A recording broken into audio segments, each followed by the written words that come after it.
একটা অ্যাডভোকেটের income maximum কত হতে পারে? তাহলে এইখান থেকে আমরা বলতে পারি there are some lawyers who even earn more than 15-20 lakhs per day at Supreme Court. 15 থেকে 20 লক্ষ টাকা প্রতিদিন সুপ্রিম কোর্টের অ্যাডভোকেটের কথা বলছি। স্যার কতদিন ধরে আপনি প্র্যাকটিস করছেন? I have been practicing at Hava Court for more than 6 years. তো আপনার মতো যদি কেউ অ্যাডভোকেট হতে চায় তাহলে কিভাবে হতে পারবে? তাহলে অ্যাডভোকেট হওয়ার জন্য দুটো ওয়ে আছে। First way is after higher secondary. আমাদের দেশে আমরা দেখেছি কোনো কেস যখন শুরু হয় তার হয়তো অনেকগুলো বছর ধরে কেসটা চলেই যাচ্ছে অনেক ডিলে হয়, ঠিক আছে? তো ডিলে কেন হয় এত? দ্বিতীয় হলো কি আপনার পপুলেশন দিনের দিন বেড়েই যাচ্ছে, পপুলেশনটাকে কন্ট্রোল করার জন্য এখন অবধি কোনো আইন নেই। কোনো জুনিয়র অ্যাডভোকেট আছে, সে তার স্টার্টিং লাইফে কি কি স্ট্রাগল ফেস করে? তাহলে আপনি যে নতুন উকিল হয়েছেন ওইখান থেকে কেন লোকগুলো আপনার কাছে হঠাৎ করে আসবে?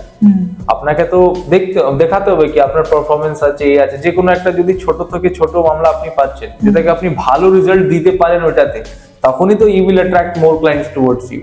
ভাই তুমি শিখতে এসেছো, শিখবে, কাজ করবে, এবার যা সিনিয়র তোমাকে দেবেন সেটা তোমাকে রাখতে হবে।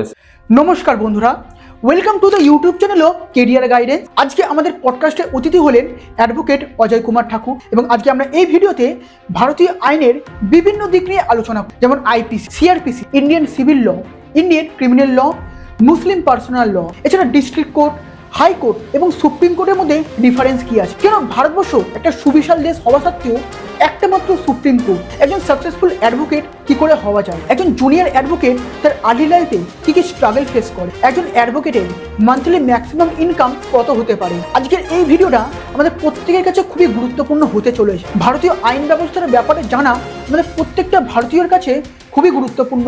সেই কারণে এই ভিডিওটা পুরোটা দেখতে আপনাদের অনুরোধ রইল। তো চলুন বন্ধুরা, আজকের এই ভিডিওটা শুরু করা যাক। Arise, awake and stop not till the goal is reached, অর্থাৎ ওঠো, জাগো এবং যতক্ষণ না লক্ষ্যে পৌঁছচ্ছ ততদিন থেমে থেকো না। এই কথাটি বলেছিলেন স্বামী বিবেকানন্দ এবং আজকে আমাদের সঙ্গে রয়েছেন অ্যাডভোকেট অজয় কুমার ঠাকুর। নমস্কার স্যার। নমস্কার। তো welcome to the YouTube channel of carrier guidance sir. Sir কেমন আছেন বলুন? আমি একদম ঠিক আছি, আপনি কেমন আছেন? আমি তো খুব ভালো আছি। আমার পডকাস্ট করে খুবই ভালো লাগে। হ্যাঁ, এটা মনে আপনার যে এক্সাইটমেন্ট আর আপনার যে ওয়ে অফ ওয়ার্কিং আমি দেখেছি। I am very much impressed by that videos. Okay, thank you, it's my honour. Okay, তো স্যার আপনি কোন কোর্টে প্র্যাকটিস করছেন বর্তমানে? আমি বেসিক্যালি হাওড়া কোর্টেই প্র্যাকটিস করি। ওকে, আর ওইখান থেকেই প্র্যাকটিস করি স্টার্টিং থেকেই, ওইখান থেকে টিল ডেট ওইখান থেকেই প্র্যাকটিস করছি আমি। কতদিন ধরে আপনি প্র্যাকটিস করছেন? I have been practicing at Hava Court for more than 6 years. Like 2018 সালে আমি ল পাস করেছিলাম। আচ্ছা। আর তার আগেও মানে ইন্টার্নশিপ জন্য কোর্টে যেতাম, কিন্তু 18 সাল অবধি ধরে নিন কি আফটার এনরোলমেন্ট কন্টিনিউ প্র্যাকটিসই করে যাচ্ছে। তাহলে 6 to 7 years I have been practicing at Hava Court. তো স্যার আপনার মতো ধরে নিন যদি কেউ অ্যাডভোকেট হতে চায়, ছোটবেলার অনেকের ইচ্ছা থাকে যে আমি আইন নিয়ে পড়বো, ল নিয়ে পড়বো, তো আপনার মতো যদি কেউ অ্যাডভোকেট হতে চায় তাহলে কিভাবে হতে পারবে? First of all this is a very good question. Why? কারণ এইখান থেকে অনেক ধরেন এটা থিঙ্কিং আছে কি অ্যাডভোকেট হওয়াটা খুব টাফ, আমার তো বাড়ি কেউ নেই, আমি হতে পারবো কি হতে পারবো না, কি করে পড়া যায় কি করে না যায়। It is just like any other course, like BA, MA, like any other course. কিন্তু আমরা যা জানি না আগে থেকে সেটার জন্য আমার এই রাস্তাটা কঠিন হয়ে যায়। তাহলে অ্যাডভোকেট হওয়ার জন্য দুটো ওয়ে আছে। First way is after higher secondary, after passing exam of class 12 there is exam. দুটো এক্সাম হয় ওখান থেকে। ফার্স্ট স্টেট লেভেলে একটা এক্সাম থাকে যাকে আমরা স্টেট লেভেলের সিইউ, একটা ক্যালকাটা ইউনিভার্সিটি একটা এন্ট্রান্স এক্সাম কন্ডাক্ট করে। ওই এন্ট্রান্স এক্সাম ছেলেদেরকে দিতে হয়। কি নামটা কি আছে? Calcutta university entrance test. আচ্ছা আচ্ছা। ওইটা পাস হয়ে যাওয়ার পর মানে depending upon the rank of the applicant আর ক্যান্ডিডেট, তারপরে যে কলেজে উনি চাইবেন সেই কলেজে ওনার অ্যাডমিশনটা হবে। এটা কিন্তু অ্যাডমিশন যা উনি পাবেন এটা 5 বছর জন্য। এটা BA and LLB both course will run together. যদি আপনি বিএ আর এলএলবি আলাদা আলাদা করবেন তাহলে 3-6 বছর লেগে যাবে আপনার। কিন্তু এই যে আফটার 12 যে আপনি এন্ট্রান্স দিলেন আর আপনি যে কোনো কলেজে যদি আইন পড়তে ইচ্ছুক আছেন তাহলে আপনার 5 বছরের মধ্যেই you will get the degree of BA and LLB. এটাকে বলা যায় ইন্টিগ্রেটেড কোর্স। এটা একটা গেল। দুটি জিনিস আছে কি, ধরুন কি আমি যদি স্টেট লেভেলে কলেজে না পড়তে চাই, আমি পড়তে চাই ন্যাশনাল লেভেলে কলেজ, তাহলে ওইখান থেকে ক্ল্যাট বলে একটা এক্সাম আছে। ক্ল্যাট এক্সামে কি আছে কি, ওইখান দিকেও আপনি এক্সাম দিতে হবে। It is better tougher than the state entrance examination. ওইখান থেকে যে আপনি এক্সাম দেবেন আর ওইখান থেকে যে আপনার সিলেকশন হবে, ওইটা যে ন্যাশনাল ইউনিভার্সিটি আছে, right now there are 16-17 national universities of law in our country. Depending upon your rank আপনি সেখান থেকে অ্যাডমিশন পাবেন। হয়তো আপনি NLU ব্যাঙ্গালোরও পেতে পারেন, সল্টলেকে আছে আপনার, অনেকগুলো কলেজ আছে। এটা ন্যাশনাল লেভেলে হলো, এটা হলো স্টেট লেভেলে। দুটোই কিন্তু আপনি সার্টিফিকেট BLLB ই পাবেন। পরে এটাও অনেকজন ভাবে কি আমি যদি ক্লাস 10 থেকে আমি যদি সায়েন্স নিয়ে পড়ি, আমি কমার্স নিয়ে পড়ি, আমি আর্টস নিয়ে পড়ি বা হিউম্যানিটি, আমরা কি ইনটাইটেল আছি বা আমরা কি ল আমরা পড়তে পারবো? তাহলে এইখান দিকে কোনো বাধা নেই। যে কোনো লোক যে ইচ্ছুক আছে, স্টুডেন্ট আছে, ইরেসপেক্টিভ অফ এনি স্ট্রিম, 11-12 যে কোনো স্ট্রিম পড়া হোক না কেন, কিন্তু ওরা এন্ট্রান্স এক্সাম দিতে পারে, এটার জন্য কোনো বাধা নেই। এটা গেল 5 বছরের একটা। আর একটা আছে, ধরুন কি আপনি গ্রাজুয়েশন করে ফেললেন, যে কোনো BA করলেন, আপনি যে কোনো গ্রাজুয়েশন আপনি করলেন, BTech করলেন, ইভেন MBBS করলেন আপনি, তারপরে যদি আপনার মনে হচ্ছে কি আমি এবার লটা পড়বো, অনেকজন ভাবে কি না এবার তো আমি আলাদা স্ট্রিম BTech করে নিয়েছি ইঞ্জিনিয়ারিং, কি আমি ল পড়তে পারবো? তাহলে এটাও জন্য কোনো বাধা নেই। After that, after completing year graduation in any stream, 3 বছরের শুধু LLB হয়। আপনি 3 বছরের LLB অ্যাডমিশন নিতে পারেন। ওইটা নেওয়ার পর আপনি ন্যাচারালি অ্যাডভোকেটের ডিগ্রি পাবেন, তারপরে যে লাইনে আপনি যেতে চান। তাহলে দুটো হলো, একটা 5 বছরের আফটার ক্লাস 12, দুটো এক্সাম ছিল বলে দিলাম। একটা ওয়েস্ট বেঙ্গলে হয়, এটা একটা হলো ন্যাশনাল লেভেলে হবে, যেটা ক্ল্যাট এক্সাম দিয়ে ক্লিয়ার করতে হয়। আর তৃতীয় হলো কি আপনার যার গ্রাজুয়েশন করেছেন তারপরেও আপনি আফটার কমপ্লিটিং ইউর গ্রাজুয়েশন 3 বছরের LLB আপনি করতে পারেন। এটা হলো, এটা হয়ে যাওয়ার পর যে স্টেটে আপনি প্র্যাকটিস করতে চান সেই স্টেটে আপনি এনরোলমেন্ট জন্য অ্যাপ্লাই করবেন, like registration number. After getting the registration number you will be entitled to practice in any court of law in India. মাধ্যমিক বা উচ্চ মাধ্যমিক মানে ক্লাস 10 and 12 এ কত পার্সেন্টেজ পেতে হবে? জেনারেলি স্টেট গভর্নমেন্ট এটা করে রেখেছে, for class 12 it should be 45%। 45 minimum পেতেই হবে, মিনিমাম আপনাকে যে কোনো স্ট্রিম হোক না কেন, যে কোনো স্ট্রিম হোক না কেন। এটা কি 12 না? এটা ক্লাস 12 এর বলছি, ক্লাস 10 এর জন্য কোনো এখানে নেই। এটা আমি বলছি only in respect of the West Bengal. কারণ এই যা স্টেট গভর্নমেন্ট যা এক্সাম কন্ডাক্ট করায়, প্রত্যেকটা স্টেট আলাদা আলাদা করে ওদের রেগুলেশন থাকে। তাহলে আমি যা বলছি 45% only in respect of the West Bengal, আলাদা স্টেটে আলাদা হতেই পারে ওইটা। যদি CBSE and ICSE নিয়ে কেউ পড়ে, মানে ওই বোর্ডে, that is also same, that is also same. আর মানে ধরে নি UP বোর্ড বা বিহার বোর্ড, এগুলো যে কোনো বোর্ড সেম 45% মিনিমাম পেতেই হবে, মিনিমাম আপনাকে পেতেই। ওকে। তো স্যার আমরা বিভিন্ন ধারা শুনে থাকি আজকের দিনে, যেমন IPC ধারা, CRPC ধারা, তো এই কি ধারাগুলো কি আছে এবং IPC CRPC গুলোই বা কি? That's quite interesting question. এখান থেকে আমরা যদি দেখি, অনেক সময় আমরা ছোটবেলা থেকেই শুনতে এসেছি 144 ধারা আমাদের এরিয়াতে রয়েছে, বাইরে রয়েছে। IPC কি আছে, CRPC কি আছে, এভিডেন্স কি আছে, সবসময় শুনে থাকি। কিন্তু being an advocate, it becomes quite easy for us to understand all these things. Yes. But being a common people of India, সবকটা তো বুঝতে পারবে না কি এই সেকশনটা আছে, এই সেকশন কি করবে, সেকশন মানেটা কি হচ্ছে। তাহলে কিছু জিনিসটা আমি কন্ট্রাস্টটা বলে দিচ্ছি, ওইটা দিয়ে আমরা বা আমার ভিউয়ার্সরা বুঝতে পারবে। First of all IPC, full form Indian penal code. নাম দিয়েই বুঝতে পারছেন, পেনাল মিন্স পানিশমেন্ট, মানে যে কোনো একটা ঘটনা ঘটলো, ধরুন কি একটা থেফট আছে, চুরির ঘটনা হলো, তাহলে কোন কাজ করলে চুরির সেকশন আসবে, that has been inscribed in IPC, আর তার পানিশমেন্টটা কত হবে, that is also given in the IPC। এবার CRPC ক্রিমিনাল প্রসিজার কোড।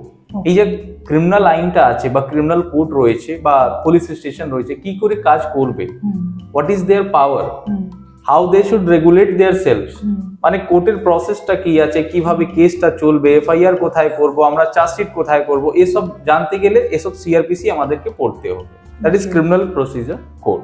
আর একটা আছে ইন্ডিয়ান এভিডেন্স অ্যাক্ট।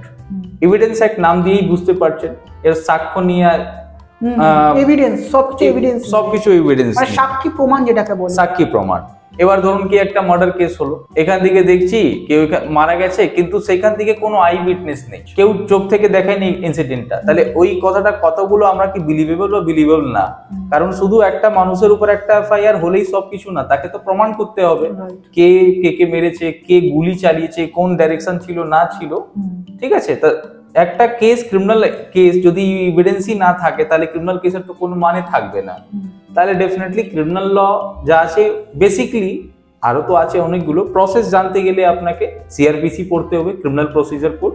আর এবার আপনি দেখবেন কি এই যা অপরাধ আছে, এই যা তার পানিশমেন্ট কত, আর কোনটা করলে কোনটা অপরাধ করে। ধরুন কি কাউকে আমরা যদি থপ্পড় মেরে দিলাম, এটা আইপিসি তে 323 চলে আসবে। ঠিক আছে, তাহলে যেটা আমরা করছি ইনলিগাল অ্যাক্ট বা যা আছে ওইটা আইপিসির মধ্যে, তার পানিশমেন্ট কত আইপিসি। এবার যদি এভিডেন্স নিয়ে আমরা যদি পড়তে চাই বা জানতে চাই তাহলে আমাদেরকে পড়তে হবে ইন্ডিয়ান এভিডেন্স অ্যাক্ট। এবার কি হয়েছে, সেন্ট্রাল গভর্নমেন্ট এবার আইপিসি, সিআরপিসি আর এভিডেন্স অ্যাক্টকে অ্যামেন্ডমেন্ট করে চেঞ্জই করে দিয়েছে, মানে পুরোনো অ্যাক্ট গুলো যা ছিল ওটাকে চেঞ্জ করে নতুন অ্যাক্ট নিয়ে এসেছে। Right now IPC has become ভারতীয় ন্যায় সংহিতা 2023, সিআরপিসি এবার হয়ে গেছে ভারতীয় নাগরিক সুরক্ষা সংহিতা, আর ইন্ডিয়ান এভিডেন্স এটা হয়ে গেছে ভারতীয় সাক্ষ্য অধিনিয়মটা। তাহলে তিনটে আইন যা ছিল এবার নামটা চেঞ্জ করে নতুন আইনটা চলে এসেছে। এবার আইপিসি, সিআরপিসি আর ইন্ডিয়ান এভিডেন্স এবার নেই, এবার নতুন গুলো আইনটা চলে এসেছে, যেটা আমি বলে রিপ্লেস করে দিয়েছে। কিন্তু এবার দেখবেন 70 to 80% যা প্রিভিয়াস আইনগুলো ছিল সেইটাই রয়েছে, কিছু কিছু নতুন অ্যাড হয়েছে। ধরুন কি এবার সাইবার ক্রাইমের কিছু আছে। এবার যেহেতু দিনের দিন তো টেকনোলজি বাড়ছে, আর আমাদের এই সব আইনগুলো তো ছিল অনেক বছরের আগেকার, তখন তো টেকনোলজি ছিল না। তাহলে টেকনোলজির প্রবলেম ট্যাকল করতে গেলে এইসব আইনগুলো কিছু চেঞ্জ করা হয়েছে। ওকে, তো আমরা শুনে থাকি যে সিভিল উকিল, ক্রিমিনাল উকিল, ঠিক আছে, তো এদের মধ্যে ডিফারেন্স কি আছে? দেখুন, জেনারেলি যখন 5 বছরের আইনটা পড়া হয় ল কলেজে বিএলএলবি তে, তখন আমাদেরকে সিভিল আইন, ক্রিমিনাল আইন, কনস্টিটিউশন সবকিছুই পড়তে হবে। Civil law generally deals with the property and rights of the parties relating with the property. এই যা ধরুন কি বাড়ি নিয়ে বা প্রপার্টি নিয়ে যা সমস্যা থাকবে, that will come under the purview of the civil law. এবার যে ক্রিমিনাল ল আছে, এখান থেকে ধরুন কি কাউকে বডিলি এফেক্ট করলো, কে মেরে দিয়েছে, কে ধমকি দিয়েছে, হিউমিলিয়েশন যেটাকে হিউমিলিয়েশন করেছে, এই সব জন্য ক্রিমিনাল আইনটা আছে। তাহলে আপনাকে ক্রিমিনাল কোর্টে অ্যাপ্রোচ করতে হবে। এবার আমি গিয়ে এফআইআর যদি করি, মানে থানাতে করলাম, পরে ওটা গিয়ে সিভিল কোর্টে আমরা প্রসিড করবো, এটা তো হবে না। সাবকাটার একটা জায়গাতে এরিয়া আগে থেকেই করা হয়েছে, সেটার জন্য তো আমি কি বললাম সিআরপিসি। এই প্রসেসটা জেনে গেলে আপনি জানবেন কি কোন দিকে আমি, কোন ক্রিমিনাল আইন কোন দিকে আমি কি করতে পারবো।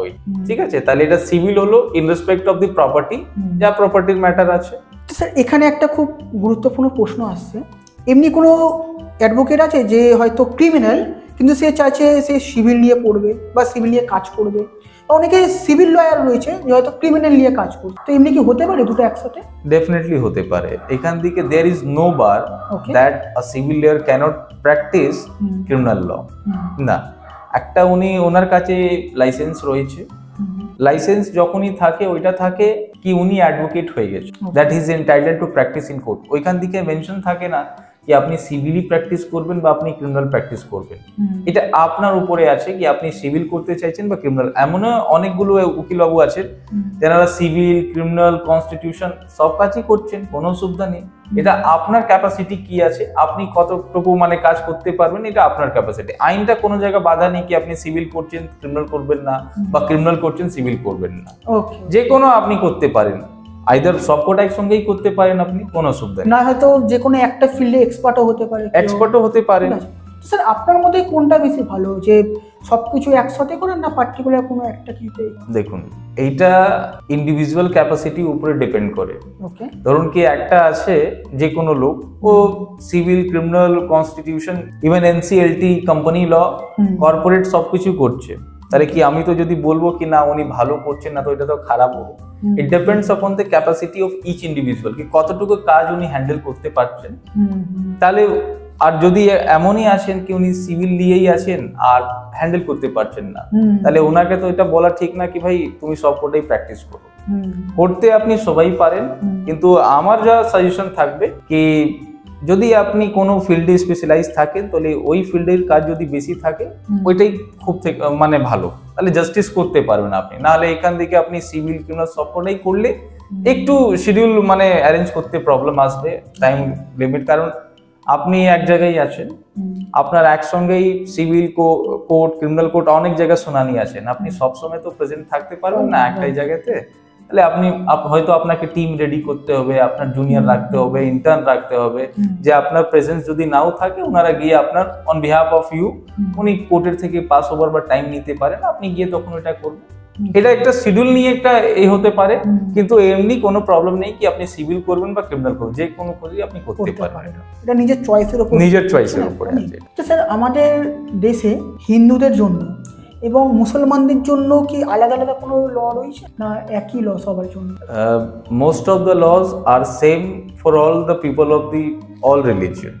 কারণ কিন্তু কিছু কিছু জায়গা আছে যেখান থেকে কিছু সাম লজ আর বেসড আপন দি রিলিজিয়ন। ওকে, যেখান থেকে মুসলিম পার্সোনাল লর অনেকগুলো আছে। ধরুন কি আমাদের যখন আইপিসি যে কোনো লোক একটা অপরাধ করে, বিট হিন্দু, বিট মুসলিম, খ্রিস্টান, পার্সি, হোয়াট এভার হি ভাই, তাহলে সেখান থেকে আইপিসি সিআরপিসি যা আছে সেটাই ফলো করবে। সেখান থেকে এটা বলবো না কি ভাই আমি হিন্দু আছি তো আমার জন্য এই সেকশন লাগানো হোক, বা আমি মুসলিম আছি আমার জন্য, সেই সব সেমই আছে। কিন্তু কিছু কিছু জিনিস আছে, ধরুন কি in respect of the share of the property, হিন্দুদের হিন্দু সাকসেশন অ্যাক্ট আছে। ধরুন কি বাড়ির কোনো লোক যদি মারা যায়, কোনো প্রপার্টি রাখলে কোন কতটা অংশ পাবে না, এটা ডিপেন্ড করবে on the basis of the Hindu succession act. আচ্ছা, কি ওইখান দিকে দেওয়া আছে কি ছেলে এটা পাবে, মেয়ে এটা পাবে, ওয়াইফ এটা পাবে। কিন্তু যা মুসলিম পার্সোনাল ল আছে ওইখান থেকে ওদের শেয়ারটা আলাদা দেওয়া আছে। ওকে, তাহলে আমরা বলতে পারি most of the laws are same, but কিছু কিছু ল আছে, ধরুন কি কে কি করে ম্যারেজ করবে, কে কি করে ডাইভোর্স করবে, এটা রিলিজিয়ন ক্ষেত্রে আমি বলছি, কার প্রপার্টিতে কতটা শেয়ার থাকবে, এসব কিছু কিছু জিনিসটা আলাদা রয়েছে। এটা most of the laws are same for all the people of the religion, কিন্তু কিছু কিছু জিনিস আছে যেটা আমরা পার্সোনাল ল বলি। ওকে, আর মুসলিমস ল আর আছে ওটা গভর্ন বাই দি শরিয়া ল। শরিয়া কানুন যেটা আমরা বলি ওটা মুসলমানদের জন্য। ঠিক আছে, কি ওরা কি করে বিয়ে করবে, their process of divorce is quite different from the process of the Hindu. Okay. And their process of getting properties after demise of any of their ancestor is different from that of us. তাহলে আমরা বলতে পারি in some context কিছুটা আইন different রয়েছে, but in lidar or wider respect আইনটা মোটামুটি সেমই আছে সবার জন্য।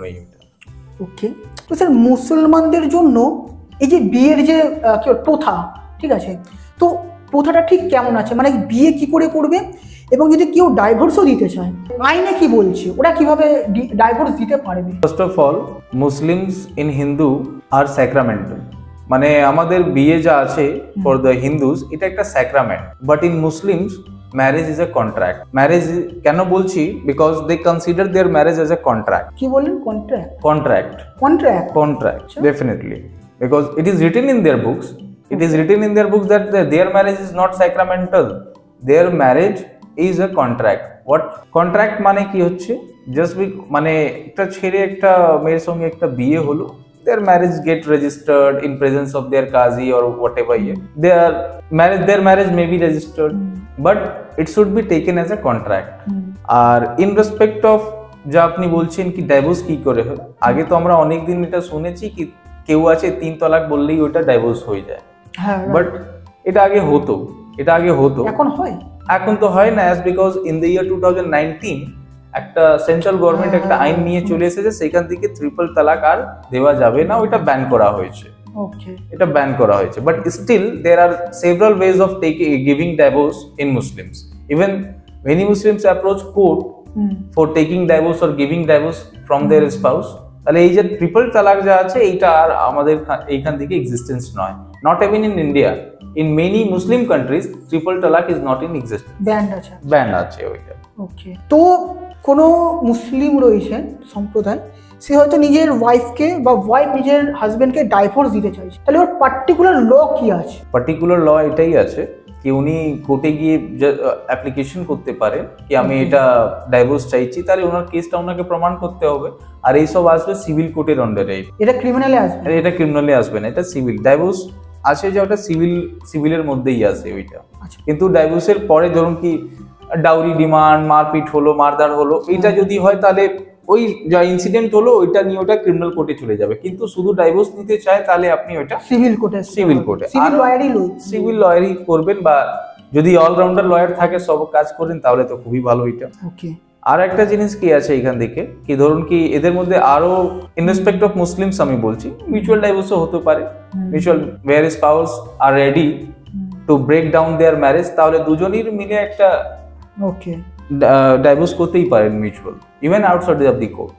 মানে এখন তাহলে বলছেন যে কোনো মুসলিম যদি ডাইভোর্স নিতে চায় তাহলে হিন্দুরা যেভাবে ডাইভোর্স নেয় একদম কোর্টে গিয়ে এটা আগে থেকেই আছে, এটা আগে থেকেই আছে। আমরাও তো অনেকগুলো কেস করছি। মানে আগে থেকে, মানে আপনি তো বলেন 2019 না 2019 ট্রিপল তালাক ব্যান হয়েছে, বাট শুধু তো ট্রিপল তালাক ব্যান হলে হবে না, আরো তো ওদের তো প্রসেস রয়েছে, আর সেটা দিয়েই মানে আছে কি উনি কোর্টে গিয়েও অ্যাপ্লিকেশন করতে পারে। সব মুসলিম তো ট্রিপল তালাক দিত না, ঠিক আছে, এটা মানে খুব সংখ্যায় খুব কম যেটা এটা মিসইউজ করতো আগে, বাট সবকটা তো দিত না, সবকটা তো যা প্রসেস আছে ওটাই আপনাকে ফলো করতে হবে। কারণ শুধু ডাইভোর্স দিলে তো হবে না, একটা মেয়ে বা ছেলেকে আপনি যাই হোক সেপারেট হচ্ছেন, তার মাঝখানে একটা বাচ্চা রয়েছে, সেই বাচ্চার ভরণ পোষণ কে করবে, তার মেইনটেনেন্সটা কি হবে, এইসব তো বিচার করতে হবে, তাহলে এইটা।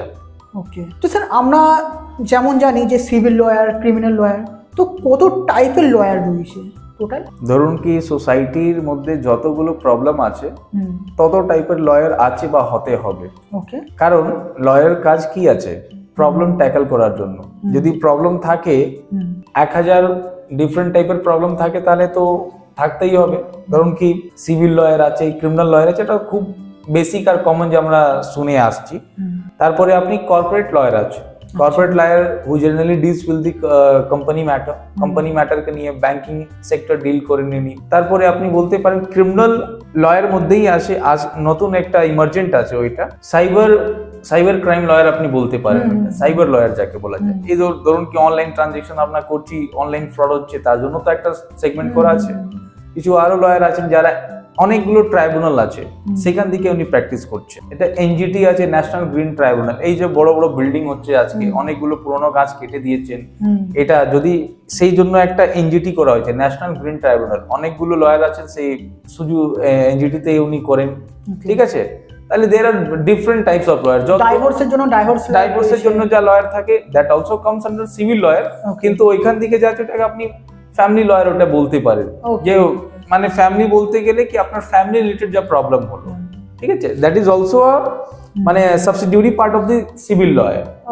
ধরুন কি আরো কি যাতে এটাও বলতে পারেন কি if any dispute arises between two nations like India and Pakistan, তাহলে সেইখান থেকে তো আমরা সিভিল লয়ার বা এটা বলবো না, তাইখান থেকে একটা কি থাকে ইন্টারন্যাশনাল আইনের যা থাকে তার একটা স্পেশালাইজড লয়ার থাকবে, মানে কনস্টিটিউশনাল এক্সপার্ট। ঠিক আছে, উনি বলবেন কি আমাদের ইন্ডিয়া আর পাকিস্তানের মধ্যে কি হয়েছিল, কি ফ্যাক্ট আছে, কি আইন আছে। ধরুন কি আমরা যে কোনো পাকিস্তানের লোক এখান থেকে এন্ট্রি করে গেছে, তাকে কি এন্ট্রি করলেই আমরা কি মেরে দিতে পারি না? তার জন্য আমাদের আর ওনাদের মধ্যে কি প্যাক্ট হয়েছে, কি এগ্রিমেন্ট হয়েছে, এসব তো জানতে হবে আমাদের। তাহলে আমি কি বললাম, যত ধরনের প্রবলেম আছে তত ধরনের লয়ার আছে, ঠিক আছে। আর এটা কোনো অন্ত নেই, এটা বাড়তেই থাকবে, কারণ প্রবলেম তো ডিফারেন্ট প্রবলেম আসছে, অসংখ্য আর বিভিন্ন আলাদা আলাদা ধরনের প্রবলেম। একদম একদম। তো স্যার আমি একটা জিনিস লক্ষ্য করেছি, আমরা যখন ছোটবেলা বই কিনতাম, বইয়ের ফার্স্ট পেজটা যেই ওঠাতাম প্রথমেই লেখা থাকতো কনস্টিটিউশন অফ ইন্ডিয়া, ভারতীয় সংবিধান। তাহলে স্যার এই সংবিধান জিনিসটা কি এবং আমাদের জন্য কেন ইম্পর্টেন্ট এটা জিনিসটা? First of all, when British left India, our ancestors attempted to draft a common rule for all the Indians, and that document is called Indian Constitution. Indian Constitution was drafted by Dr. B.R. Ambedkar, and some articles of Indian Constitution was enacted and came into force on 26th of November 1949. And the larger part of the constitution, like the total constitution, was enacted on 26th of January 1950, which we celebrate as Republic Day till today. Yes. Means 26 জানুয়ারি 1950 তে কি হয়েছিল, আমাদের constitution পুরোটা ফোর্সে আসলো, সেই দিনকে আজ অব্দি আমরা রিমেম্বার করি by way of celebrating, follow করে চলে এসেছি, যাকে আমরা কি বলি গণতন্ত্র দিবস। মানে আমাদের সংবিধান আমরা কখন পেলাম? 26 জানুয়ারি 1950। এবার আপনি যা বলেছেন কি what is constitution and how it is important. ধরুন কি একটা ছোট যদি বাড়ি থাকে, 2 লোক 3 লোক থাকে ওইখান দিকে, তাও একটা বাড়ির রুলস থাকে কি কি করে কোন সময় আমরা উঠবো, কোন সময় আমরা ঘুমিয়ে পড়বো, কি রান্না হবে না হবে। তাহলে একটা যদি এত বড় দেশ যার 29-30টা স্টেট রয়েছে, right now we are 140 crore plus, তাকে ম্যানেজ করার জন্য যে কোনো একটা কমন ডকুমেন্টসটা তো থাকতেই হবে। তাহলে সেই ডকুমেন্টসটাই আছে which governs of a right obligation not only of us but also of president, vice president, supreme court, high court, যা কিছু আছে সব all comes within the purview of the constitution। এবার ধরুন কি একটা যদি প্রেসিডেন্ট আমি হয়ে যাই, আমি কি নিজের খুশি মতো যে কোনো কাজ করতে পারি? ডেফিনেটলি নট, বিকজ আমি কি করতে পারবো আর কি না করতে পারবো that is also inscribed in the constitution. Okay, তাহলে ভাইস প্রেসিডেন্ট কি করবেন না করবেন সবকটা আগেই দেওয়া আছে। কারণ এইসব যদি কনসেপ্ট না থাকতো তাহলে there will be a situation of anarchy in our country. যে কোনো লোক পাওয়ার হাতে আসলে যে কোনো জিনিস করতো, তাহলে এখান থেকে তো সেখান দিকে না। আর আছে ধরুন কি এই যে আমরা হাইকোর্ট দেখছি, এই যে সুপ্রিম কোর্ট আছে, এই যে ডিস্ট্রিক্ট কোর্ট আছে, তার ফরমেশনটা তার কি করে ফাংশন করবে বা না করবে দ্যাট ইজ সিআরপিসি তে দেওয়া আছে। বাট অলরেডি কি পাওয়ার আছে না পাওয়ার আছে, that power comes from the constitution. তাহলে কনস্টিটিউশন বলতে গেলে আমার মানে কমন সিটিজেনকে ফান্ডামেন্টাল রাইট দেয়, স্টেটকে ডাইরেকশন দেয়, that is called the directive principle of the state policy. আর আমাদের কিছু ফান্ডামেন্টাল ডিউটি রয়েছে, যার আমরা বলি ফান্ডামেন্টাল ডিউটিস, এসব কনস্টিটিউশনে রয়েছে। ওকে, এন্ড তাহলে আপনি বলতে চাইছেন যে আমাদের যে কনস্টিটিউশন এটা একটা কি বলবো মানে রুলস এর মতো, rules of the country, rules of the country. Okay, ওখানে একদম প্রেসিডেন্ট, প্রাইম মিনিস্টার থেকে শুরু করে দেশের যে সাধারণ মানুষ আছে আমরা কি করতে পারবো এবং কি করতে পারবো না, আর কি আমাদের অধিকার আছে, অধিকার যদি কেউ আমার থেকে নিয়ে নেয় তাহলে সেটা কি আমরা করবো না, মানে তার প্রোটেক্টর কি আছে পুরো ব্যবস্থা করা আছে আগে থেকেই এটা। ওকে ওকে, there are certain difference between human and animal. Humans have fundamental right, animals do not have fundamental right. কারণ ওরাও তো they are also living their life by eating, feeding, sleeping, আমরাও সেই করছি, but they are not having any of their right, কিন্তু আমাদের কাছে রাইটটা আছে। আর যা রাইট আছে ওইটা ইন্ডিয়ান কনস্টিটিউশন পার্ট 3 তে লেখা আছে, that is called fundamental right. ধরুন what is Article 14? Article 14 says equality before law, means any person of country, whether he does not earn, whether he is poor or whether he is millionaire, he is equal before the eye of the law. মানে একটা মানুষ আছে যে 1 টাকা রোজগার করছে বা কিছু করছে না বা কোটিপতি আছে, তে ওর জন্য আইনের চোখের সামনে ও এক মতনই আছে, ইকুয়ালিটি বিফোর ল। ওকে, এবার ধরুন কি যদি ফান্ডামেন্টাল রাইট যদি না থাকতো তাহলে কি হতো? তাহলে কি হতো, যার হাতে বেশি ক্ষমতা থাকতো সেই রাজা হতো। এবার আর্টিকেল 15 কনস্টিটিউশনে বলছে prohibition of discrimination on the basis of race, caste, sex ও রিলিজিয়ন। কি আপনি যেখান দিকেই কেন জন্ম নেন না, আপনার বডির কালার কি আছে, আপনি মেল বা ফিমেল, আপনার রিলিজিয়নটা কি, এটা নিয়ে কেউ আপনার সঙ্গে ভেদভাব করতে পারবে না। তো এইসব তো আমাদের রাইট কনস্টিটিউশন থেকেই আমরা পেয়েছি। ধরুন কি ইভেন যা মাইনরিটি আছে বা মেজরিটি আছে, এটা all are equal before law, they can practice their religion in free way, no one can disturb them, no one can take the right of religion. এটা কনস্টিটিউশন থেকেই এসেছে। রাইট টু লাইফ এটাও constitution থেকেই এসেছে, এটা fundamental রাইটেরই পার্টে আছে। এটা রাইট টু এডুকেশন, এটা আগে ছিল না পরে এসেছে, এটাও ফান্ডামেন্টাল রাইটই আছে। আমরা ইন্ডিয়াতে যে কোনো জায়গায় গিয়ে ফ্রিলি, মানে ওয়েস্ট বেঙ্গলের লোক যদি জম্মু কাশ্মীরে সেটেল হতে চায় তাহলে ডেফিনেটলি সেটেল হতে, ব্যবসা করতে পারে, কোনো অসুবিধা নেই এটাতে। তাহলে এইটা মানে এইটা তো আমি একটা এক্সাম্পল দিলাম। এইসব যে মানুষকে মানুষ হওয়ার জন্য বা মানুষকে মানুষ থাকার জন্য যা রাইট দেওয়া আছে কনস্টিটিউশনতে, ওটাই আছে ফান্ডামেন্টাল রাইট। ফান্ডামেন্টালের মানেটাই হচ্ছে মূল বা মৌলিক। হ্যাঁ, রাইট। রাইট যদি আমাদের আজকে সবকিছু আমরা পাচ্ছি, কিন্তু এটাই একটা ডিসক্রিমিনেশন যদি থাকতো কি এই যে গভর্নমেন্ট এজেন্সি আছে সেই এইখান থেকে মুসলিমদেরকে অ্যাডমিশন নেবে না, এখান থেকে একে নেবেন না, তাহলে কি হতো? ডিসব্যালেন্স হয়ে যেত। তাহলে সেই ডিসব্যালেন্সটাকে সরাবার জন্য এই ফান্ডামেন্টাল রাইটটা আনা হয়েছে এটাতে। আর এটাও দেওয়া আছে কি ধরুন কি আপনার যদি কেউ ফান্ডামেন্টাল রাইটটা ইনফ্রিঞ্জ করছে, তাহলে মানুষ করবে কি? তাহলে তার জন্য রিট পিটিশন আছে। You can approach honourable high court আর অনারেবল সুপ্রিম কোর্ট। আপনার যে ধরুন কি রাইট টু লাইফ আছে, আপনার বাড়িতে জলের কানেকশন আসছে, কেউ কানেকশনটা কেটে দিয়েছে, তাহলে আপনি কি বিনা জলে থাকতে পারবেন? এটা তো আপনার ফান্ডামেন্টাল রাইট কাটেল করা হলো। তাহলে এইটার জন্য আপনি রিট পিটিশনের সাহারা নিতে পারেন, either article 226 of the constitution আর আপনি আর্টিকেল 32 অফ দি কনস্টিটিউশন, এটা নিয়ে আপনি হাইকোর্ট বা সুপ্রিম কোর্ট আপনি যেতে পারেন। আর এটা আপনার ফান্ডামেন্টাল রাইটের যে প্রোটেক্টর আছে ওইটা আমাদের জুডিশিয়ারি আছে, honourable high court and supreme court. তো স্যার ইউসিসিটা কি এখানে? ইউসিসিটা generally UCC is the short form of uniform civil code. Right. ধরুন কো একটা কান্ট্রি, তাহলে একটাই আইন হওয়ার উচিত। এটা অলরেডি ইন্ডিয়ান কনস্টিটিউশনতে আর্টিকেল 44 তে বলা রয়েছে কি every state shall Endeavour to bring uniform civil code in the country. ধরুন কি 1950 তে আমাদের কনস্টিটিউশন রেডি হলো, তখনই এটা বলা হয়েছিল কি একটা ইউনিফর্ম সিভিল কোডের দরকার আছে। সবকটা স্টেট গুলো এটা অ্যাটেম্প করবে, চেষ্টা করবে কি একটা ইউনিফর্ম সিভিল কোডটা চলে আসো, তাহলে কান্ট্রিটা একটা হারমোনি মেনটেন থাকবে। কিন্তু আজ অব্দি এটা হয়নি, এটা এখনো চেষ্টা করা যাচ্ছে। আর ইউনিফর্ম সিভিল কোড আসলে তার ইফেক্টটা কি থাকবে?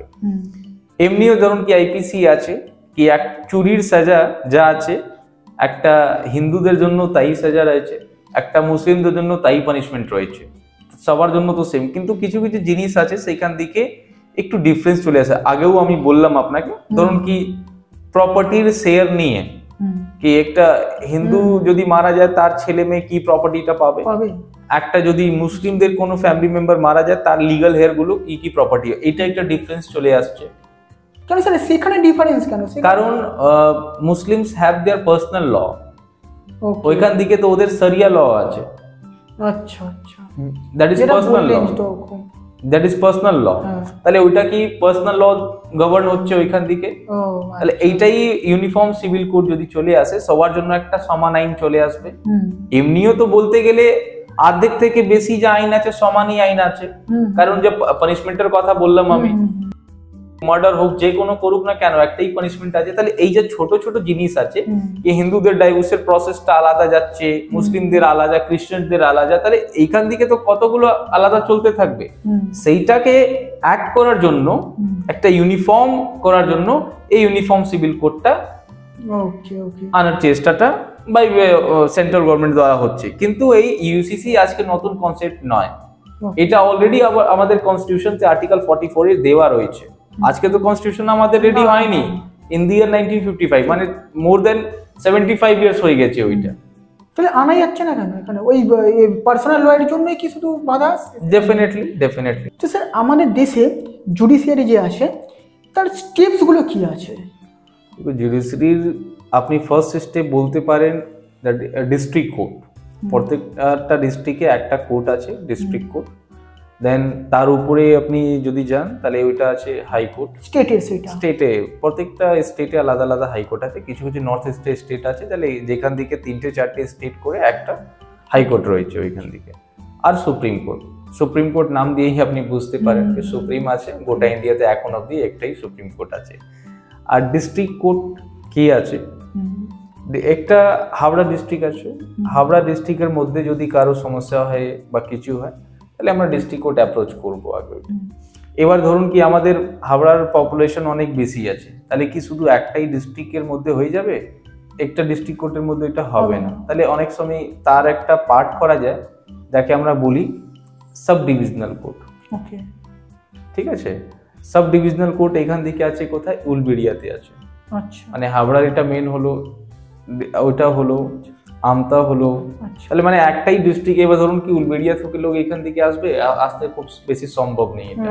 তাহলে একটা ডিস্ট্রিক্ট কোর্ট একটা মেন আছে, তার পার্টস গুলো থাকে সাব ডিভিশনাল কোর্ট করে ওটা থাকে। এবার চলে আসুন হাইকোর্টে।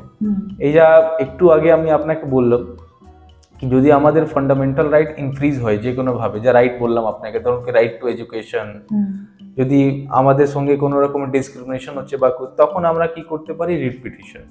আর রিট পিটিশন যখনই করা যায়, আইদার আপনি হাইকোর্টে করতে পারেন বা আপনি সুপ্রিম কোর্টে করতে পারবেন। তাহলে ন্যাচারালি আছে কি আমি যদি এইখান দিকে থাকি হাবড়ায়, তাহলে এইখান দিক থেকে আমার পাস কি থাকবে, হাইকোর্ট থাকবে, সুপ্রিম কোর্ট তো পাস নেই এটা। তাহলে আমরা রিট পিটিশন বা কিছু করতে গেলে, মানে কনস্টিটিউশনাল কিছু করতে গেলে আমাদেরকে হাইকোর্টেই অ্যাপ্রোচ করতে হয়। আর হাইকোর্ট কি হয়েছে, একটা স্টেটের সবকটা উঁচু কোর্ট হয়ে গেছে হাইকোর্ট। যদি হাইকোর্ট থেকে আমরা বিচার পাচ্ছি বা দেখছি কিনা আমি যদি আরো এগিয়ে যেতে পারি ওইটাকে নিয়ে, তাহলে ওইটা আমরা সুপ্রিম কোর্টে অ্যাপ্রোচ করতে পারি। তাহলে আপনি যা স্টেজ বললেন, 3টে স্টেজ রয়েছে, district court, high court and the supreme court. এখন ক্যালকাটা হাইকোর্টে তো এখন বেঞ্চ, আলাদা বেঞ্চও চলে এসেছে, সার্কিট বেঞ্চ যাকে আমরা বলি। তো স্যার, যেমনি হাওড়া কোর্টের সাব ডিভিশনাল কোর্ট রয়েছে, হাইকোর্টের তার সাব ডিভিশনাল কি কোনো কোর্ট আছে? হ্যাঁ, হাইকোর্টের তার সাব ডিভিশনাল কোর্ট আমরা বলতে পারি না, but still there exist a bench of the Calcutta high court at Jalpaiguri, যাকে আমরা সার্কিট বেঞ্চ বলি। ওটা সাব ডিভিশনাল কোর্ট নয়, ওটা সাব ডিভিশনাল কোর্ট হয় ওটা in respect of the district court, যেটা আমি মিডিয়াতে আপনাকে বললাম হাবড়ারই সাব ডিভিশনাল আছে। কিন্তু যা অনারেবল ক্যালকাটা হাইকোর্টের আর একটা নতুন বেঞ্চ করা হয়েছে, সেটা জলপাইগুড়ি আছে, and in common language it is called circuit bench. Okay, তো স্যার এখানে যেমনি সাব ডিভিশনাল বললেন, একটা ডিস্ট্রিক্ট কোর্টের রয়েছে, হাইকোর্টের যেটা বললেন সেটা হলো শিলিগুড়িতে রয়েছে, রাইট? সেমনি তো স্যার সুপ্রিম কোর্ট যেটা রয়েছে, সুপ্রিম কোর্টের কি এমনি কোনো সাব ডিভিশনাল কিছু বেরো? এখন অবধি আসেনি। ওকে, এটা এলে তো খুব ভালো হয় না? একদম, এখন এরা আসলে খুব ভালো হবে, কারণ ইন্ডিয়া একটা ছোট কান্ট্রি নেই, এটা খুব বড় কান্ট্রি। হ্যাঁ, কারণ ধরুন কি, যে যদি তামিলনাড়ুই থাকছে, তার যদি সুপ্রিম কোর্টে কেস করতে হয় বা কিছু, তার সঙ্গে তো একটা প্রবলেমেটিক ব্যাপার আছে, কি করে দিল্লি যাবে বা ওইখানকার অ্যাডভোকেটের তাহলে এখনো অনেক দিন ধরে চেষ্টা করা হয়েছে, বাট স্টিল মানে একটাই সুপ্রিম কোর্ট রয়েছে, তার কোনো বেঞ্চ আসেনি। ইন ফিউচার কি হতে পারে? ডেফিনেটলি হতে পারে, চেষ্টা করা হচ্ছে। কারণ যদি সবকটাই স্টেটে এক দুটা যদি বেঞ্চ সুপ্রিম কোর্টের করা যায়, তাহলে তো আমাদের স্টেটেই সুপ্রিম কোর্ট চলে আসবে। হ্যাঁ, তখন তো এখানে মনে হয় সুপ্রিম কোর্ট যেতে হবে না, বিশাল তো যাতায়াতের একটা রয়েছে, ওখানে গিয়ে থাকা রয়েছে। হ্যাঁ, তো স্যার আমরা রিসেন্টলি আতুল সুভাষের ঘটনাটা জানতে পারলাম, যে বিয়ের এতগুলো বছর পর একটা বিশাল পরিমাণে অ্যামাউন্ট ওনার স্ত্রী চেয়েছিলেন ওনার দিয়ে। তো মেয়েরা এসব করার ক্ষমতা কেন পাচ্ছে? মানে আইনের কি লুপহোলস রয়েছে যেই কারণে তারা এই সমস্ত কাজ করতে পারছে? দেখুন, আইনের অবজেক্টটা হচ্ছে কি, যে অ্যাগ্রিভড আছে তাকে মানে হেল্প করা হোক, কিন্তু যেখান দিকে ইউজ থাকবে সেখান দিকে মিসইউজ অটোমেটিকলি চলে আসবে। কোনো এমনই জিনিস না যার শুধু ইউজ আছে আর মিসইউজ নেই, use misuse both run together. এই যে অতুল সুভাষের আপনি ঘটনাটা বললেন, সেই স্টোরিটা আমরা সবাই দেখেছি, একটা দুঃখজনক মানে ঘটনা। একটা ছেলে কি করে নিজের মানে সুসাইড করে নিয়েছে, শুধু মানে প্রতারণা হয়ে হয়ে টাকা দাও হ্যারাসমেন্ট। কিছু জিনিস আমাকে বলতে হবে, যেটা বলতে আমার খারাপ লাগবে না, although I am an advocate, কিন্তু ল যা আছে somehow it is quite bias towards women. কেন আমি বলছি, একটা মেয়ে যদি মেনটেনেন্স চাই মানে কেস করতে চায়, তাহলে কোন কোন জায়গা আছে শুধু আপনি এটা দেখুন। সেকশন 125 সিআরপিসি কেস করবে, ও মেনটেনেন্স চাইতেই পারে ওখান দিক থেকে। ও ডোমেস্টিক ভায়োলেন্সের কেস করবে, ডোমেস্টিক ভায়োলেন্সের একটা আলাদা আইন এসেছে 2005 সালে, protection of women from domestic violence act, সেখান থেকে উনি মেনটেনেন্স চাইতেই পারেন against husband, even his relatives, মানে ইনলজ এর কথা বলছি আমি। Hindu adoption and maintenance act, ওইখান থেকেও যদি উনি চায় তাহলে উনি চাইতেই পারেন। এবার আপনি তিনটে তো আমি এমনি আপনাকে বললাম, কিন্তু এর ছাড়াও আপনি ছেড়ে দিন তো অনেকগুলো আইন আছে যেটা ওদেরকে ফেভার করছে। না হলে এবার কি হচ্ছে, একটা আগে 498 এর সেকশন ছিল আইপিসি তে, কিছু না হলে একটা ডাউরির কেস করে দেবে কি ছেলের এগেনস্টে, ছেলের মা বাবা, ইভেন ননদ অব্দি, যে ননদ কোনোদিন থাকেই না ওর বাড়িতে, কোনোদিন আসেই না, তারও নাম দেওয়া হয়ে গেছে। এইসব করে করে এক্সট্রা মানে প্রেসারাইজ করে একটা প্রেসার ট্যাকটিস হয়ে গেছে কি ভাই এটা না করলে এটা করবে, এটা না করলে সাইকোলজিক্যাল প্রেসার দিচ্ছে। নিশ্চয়ই কোথায় থেকে পারবে ও? আর যদি একটা মানুষ ও কাজ করছে, অফিসে কাজ করছে, তুমি ওর কাছ থেকেই টাকা চাইছো আর তুমি কেসে করে রেখেছো, তাহলে ও কতদিন যদি কাজ ছেড়েই দেয়, কাজ করতেই পারে না এটার জন্য, তাহলে টাকা কোথায় দিকে দেবে? নিশ্চয়ই ওটা মেন্টালি প্রেসার তো চলেই আসলো এইটা। তাহলে এইটা বলতে ইয়ে করে নেই কি যে আইন আছে সামহাউ ইট ফেভার্স ওমেন, কিন্তু যা ছেলেদের জন্য আপনি যদি অপোজিট টাইপ ভাবুন, খুব বেশি ওদের কাছে রিলিফ নেই। খুব বেশি কি করতে পারে ও, কি মানে যদি খুব বড় ঘটনা হয় একটা এফআইআর করতে পারে, এই করে করতে পারে, কিন্তু তার থেকে তো বেশি কিছু কোনো স্পেশাল আইন নেই ছেলেদের জন্য। কেন করেনি কেন তাহলে? ডেফিনেটলি এটা তো করা তো উচিত। আপনি যে বললেন একটা মেয়ের দিকে বায়াসড হয়ে যাচ্ছে, তো ছেলেদের তো তাহলে বাঁচার কোনো উপায় নেই। তো না, উপায় নেই। ধরে নিন বিয়ের আগে ছেলে বা মেয়ে বা ছেলেটা হয়তো মানে লিখে নিল যে আপনি বিয়ের পর এতগুলো বছর পর যদি আপনি আমাদের ডাইভোর্স হয়ে যায়, এবং ডাইভোর্সের পর যদি আপনি টাকা চান বা মেনটেনেন্স চান, তাহলে কিন্তু আমি সেক্ষেত্রে একটা টাকা আপনাকে দেবো না।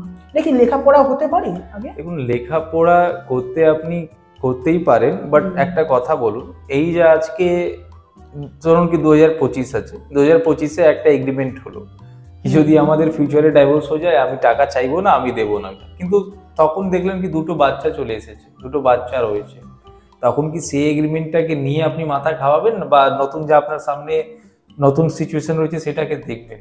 এটা ফর ইয়োর স্যাটিসফ্যাকশন আপনি করতেই পারেন, কিন্তু এই সব যে এগ্রিমেন্ট আছে এটা আইনটাকে সুপারসিড করতে পারবেন না, as far as my opinion suggest. Okay, না এমনি যদি হলো যে বাচ্চা যে রয়েছে, ধরেন বাচ্চার যে মেনটেন্স রয়েছে সেটা হয়তো হাজব্যান্ড দিয়ে দিল, কিন্তু ওয়াইফ যদি চায় যে আমার 50 লাখ টাকা দরকার বা 50 লাখ টাকা আমার ডিমান্ড আছে, তো সেক্ষেত্রে কি মানে মানে লেখাপড়া তো হতেই পারে? তাহলে লেখাপড়া হতেই পারে, কিন্তু it depends upon the circumstances of each case.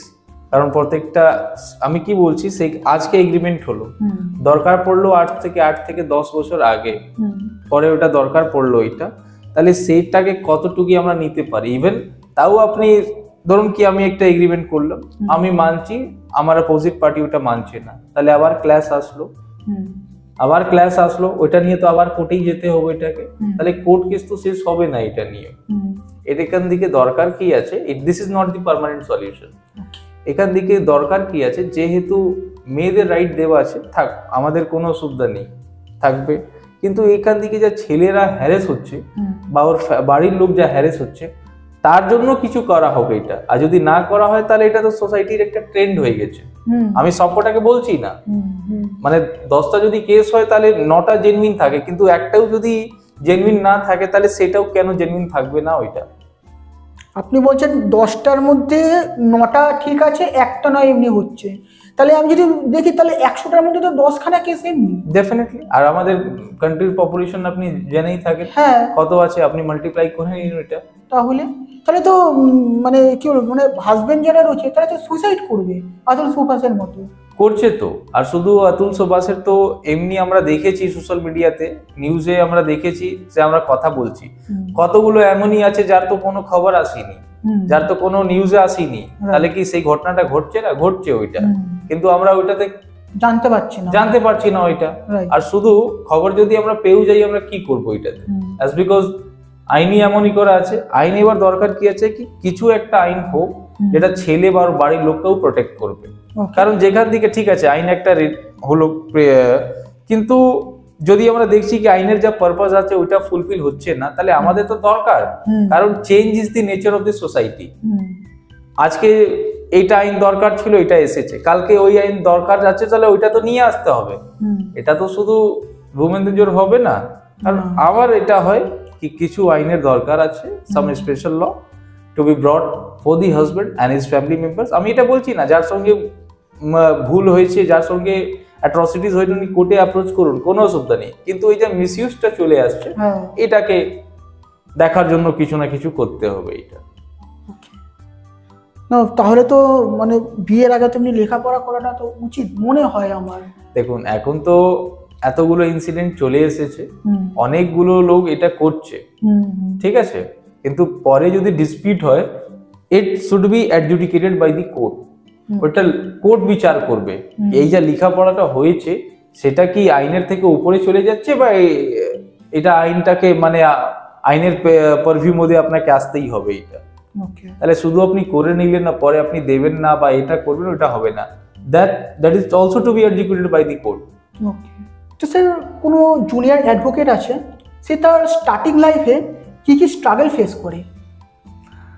দেখুন, এই প্র্যাকটিসের প্রফেশনই হচ্ছে স্ট্রাগল, কিন্তু এই স্ট্রাগলটা জুনিয়র স্টেজে একটু আরো বেড়ে যায় কেন?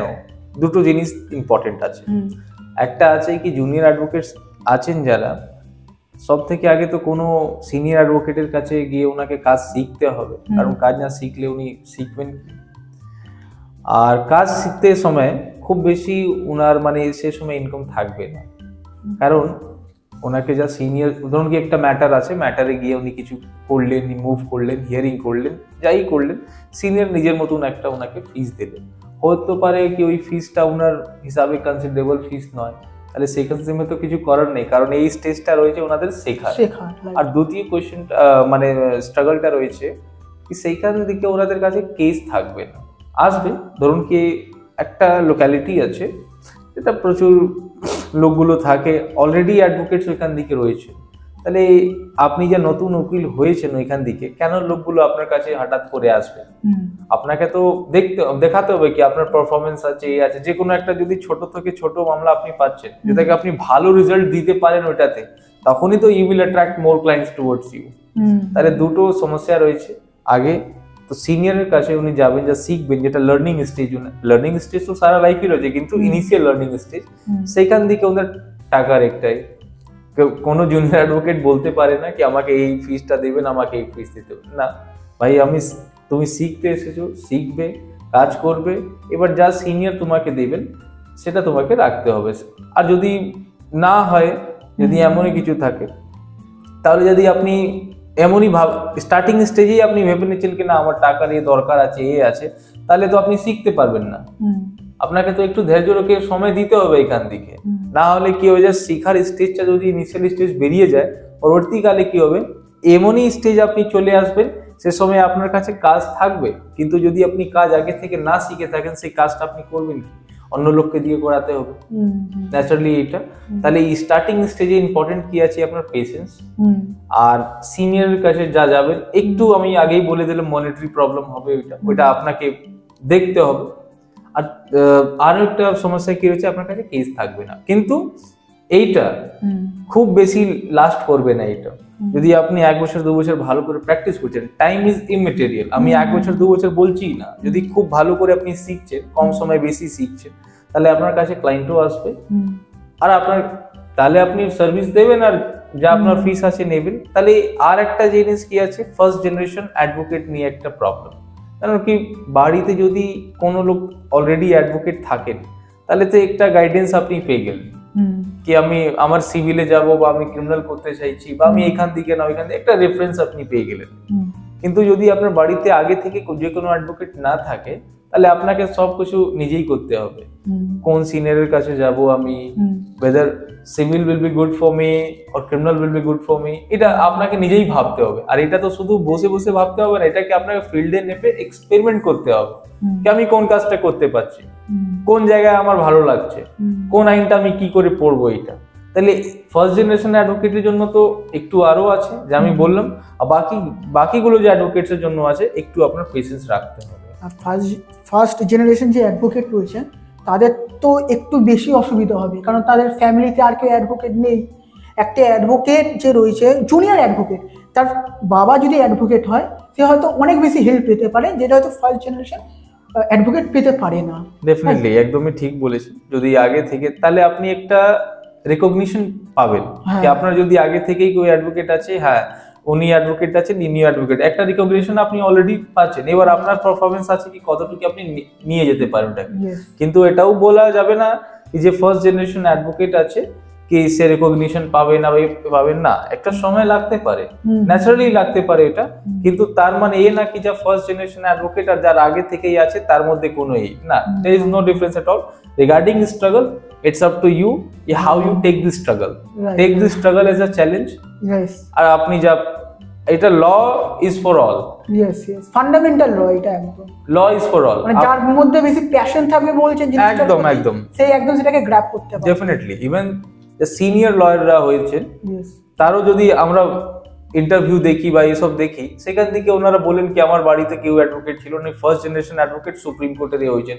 অনেকগুলো জাস্টিস মানে honourable justice of the supreme court and high court, তার বাড়িতে কোনো জন উকিল বাবু ছিলেন না, কোনো অ্যাডভোকেটের কোনো ব্যাকগ্রাউন্ডই নেই, তার ওনারা চিফ জাস্টিসের অবধি উনি পৌঁছে গেছে।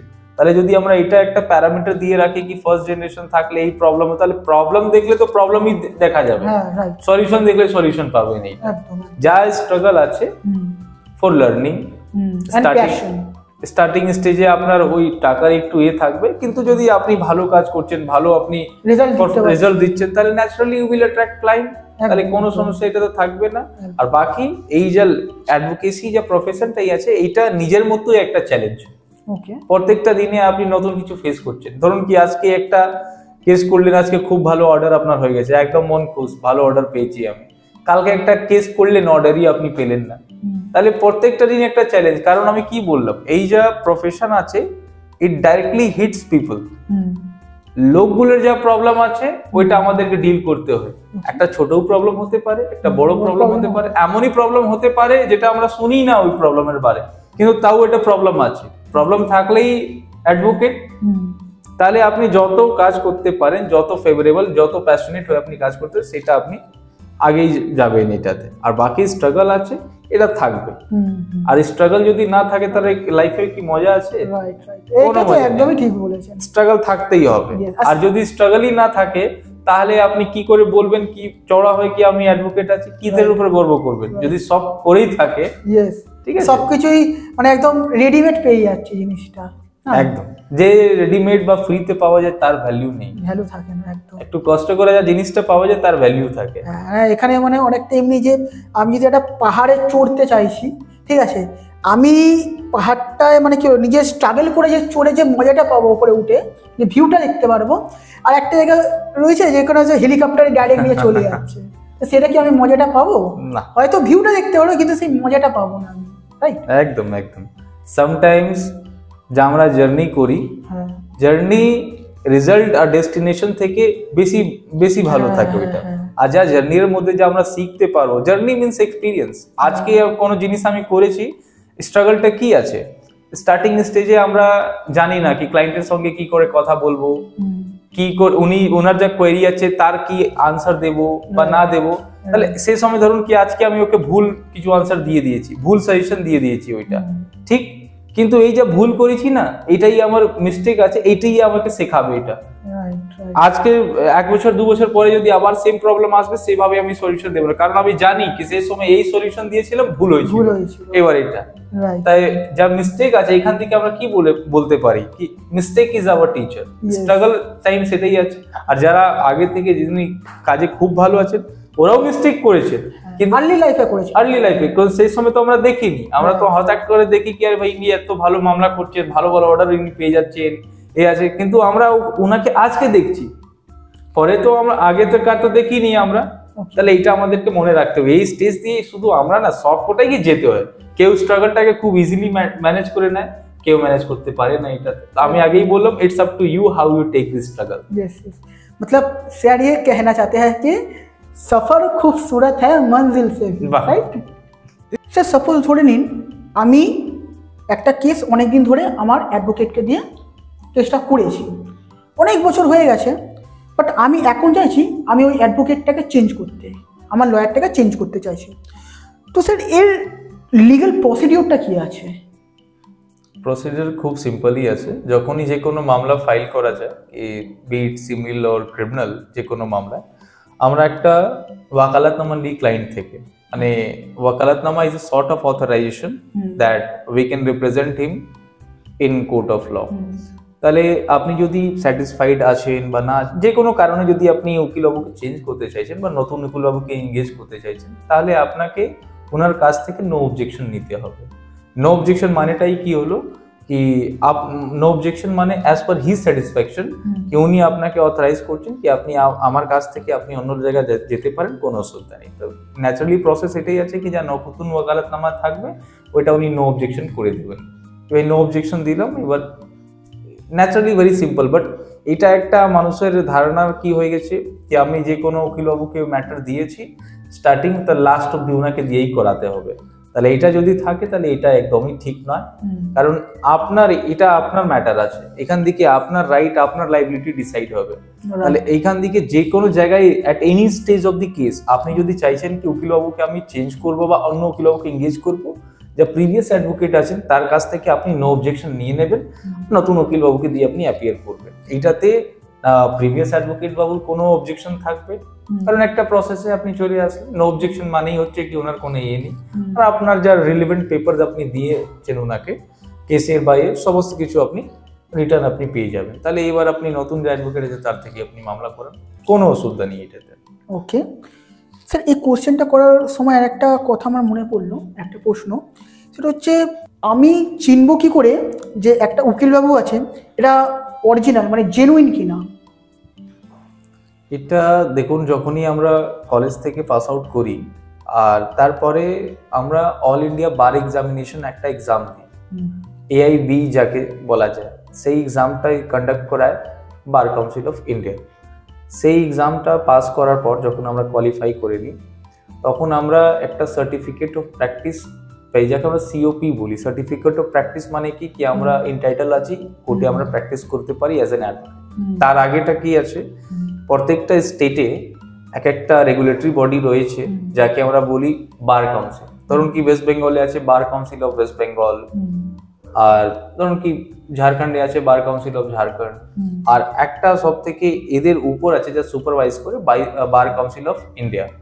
তাহলে বার কাউন্সিলে যে স্টেটে আমরা প্র্যাকটিস করি সেখান থেকে আমরা অ্যাপ্লিকেশন করে ওইখান থেকে একটা আপনি ইউনিক নাম্বার পাই, যাকে আমরা এনরোলমেন্ট নাম্বার বলি। ওকে, এটা এনরোলমেন্ট নাম্বার আমার আছে, অন্য উকিলবাবু যা আছে, মানে এটা একটা প্রমাণ হলো কি আপনি রেজিস্টার্ড আছে, রেজিস্ট্রেশন নাম্বার আপনি বলতে পারেন, অনেক সময় এটা এনরোলমেন্ট নাম্বার বলা যায়। তো এই রেজিস্ট্রেশন নাম্বার অনেক সময় আমরা যখন সিগনেচার করি বা ওয়াকালাতনামায় সাইন করি, এই রেজিস্ট্রেশন নাম্বারটা অনেক সময় লিখতে হয়, অনেক সময় নাও লিখতে হয়। তাহলে আপনি যদি দেখতে চান কি কেউ মানে জেনুইনলি অ্যাডভোকেট কিনা এটা, তাহলে ওই আপনি নম্বরটা চেক করতে পারেন। নম্বর যদি থাকে তাহলে ন্যাচারালি এটা আপনি মানে জেনুইন আছে। আর যদি আপনি স্যাটিসফাই হতে চান তাহলে এটা আপনি বার কাউন্সিলের ওয়েবসাইট গিয়ে ওই নম্বরটা আপনি ম্যাচ করাতে পারেন। আচ্ছা, বার কাউন্সিলের যে ওয়েবসাইট আছে সেখানে আমি নাম্বারটা দিই, নাম্বারটা আপনি পুরো ডিটেইলস পেয়ে যাবো, একদম ডিটেইলস। তো স্যার, একটা অ্যাডভোকেটের ইনকাম ম্যাক্সিমাম কত হতে পারে? দেখুন, this is a quite interesting question. হ্যাঁ, আর অ্যাডভোকেটের ইনকামটা একটা সবসময় একটা কিউরিয়াস সাবজেক্ট থাকে সবার জন্য, যে একটা অ্যাডভোকেটের ইনকামটা কি হতে পারে। First of all, it is not fixed. আচ্ছা, আমরা যদি বলি কি যে কোনো লোক এত টাকা, বিকজ স্যালারি বেসিস এখান দিকে তো নেই। আমি প্র্যাকটিসিং অ্যাডভোকেটের কথা বলছি, যারা কোম্পানিতে কাজ করেন বা যারা কর্পোরেটে মানে যে কোনো একটা কোম্পানিতে কাজ করেন তার কথা বলছি না, প্র্যাকটিসের কথা আমি বলছি। তাহলে দেখুন, এটা ডিপেন্ড করছে কি সেই অ্যাডভোকেটটা কোনখান থেকে উনি প্র্যাকটিস করছে, whether he is practicing at district court, at high court or honorable supreme court। কারণ ন্যাচারালি ডিস্ট্রিক্ট কোর্টে প্র্যাকটিস করবেন, ফিস যা থাকবে হাই কোর্টে একটু আপসাইডে থাকবে, সুপ্রিম কোর্টে আরো একটু আপসাইড থাকবে।